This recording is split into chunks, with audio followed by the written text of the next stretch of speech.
Оваа порака ја испрати Слободан Трендафилов, прв човек на ССМ по протестот организиран за минималец од 600 евра. Како што тој тврди, покрај заканите и уцените до работниците, огромен број од нив излегоа на улица поради мизерните плати.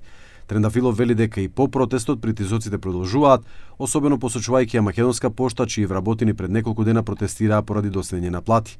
Ја прозва Конфедерацијата на слободни синдикати, премиерот, но и други функционери кои се обиделе да го минираат протестот. Како тоа оваа влада и представникот на владата сакаат да им дадат на работниците 40% изголемување на платите, ама синдикатов не сакал, па они затоа не дале, па работниците затоа не добиле, па сега им текна после една година, а им протестираме, им текна еден ден после големиот протест кој ги исплаши, да лецитираат со зголемување на платите на работниците, да кажуваат суми. Но за владеачката партија протестот и барањата на ССМ се политички мотивирани. Трендафилов, Пешевски, Дејановски ги нарекоа синдикалци на батерии. Бараат зголемување од 6.000 денари, добиваат 10.000 денари за 2 години и одбиваат. Вака Сојузот на синдикати на Македонија работи по насока на СДС.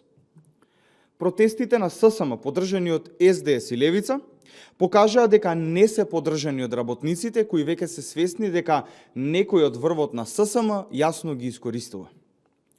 Синдикалците на батерии како Слободан Трендафилов, Иван Пешевски и Трпе Дејановски, кои земаат по над 80.000 денари плата од работниците и дополнителни додатоци во висина над 1.000.000 денари во само една година, добиени од джебот на работниците, не го прифаќаат новиот колективен договор со кој минималната плата на административните службеници ќе се искачи до 600 евра за само 2 години од денес. Инаку ССМ во средата организираше протест со барање за минималец од 600 евра.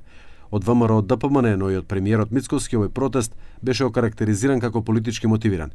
Мицкоски на собраниска говорница во четвртокот порача дека минималната плата ќе се зголеми, но само според законските правила. Воедно додава дека владата е подготвена да поддржи и да примени секој договор за повисоки плати, што ќе биде постигнат меѓу работниците и работодавачите.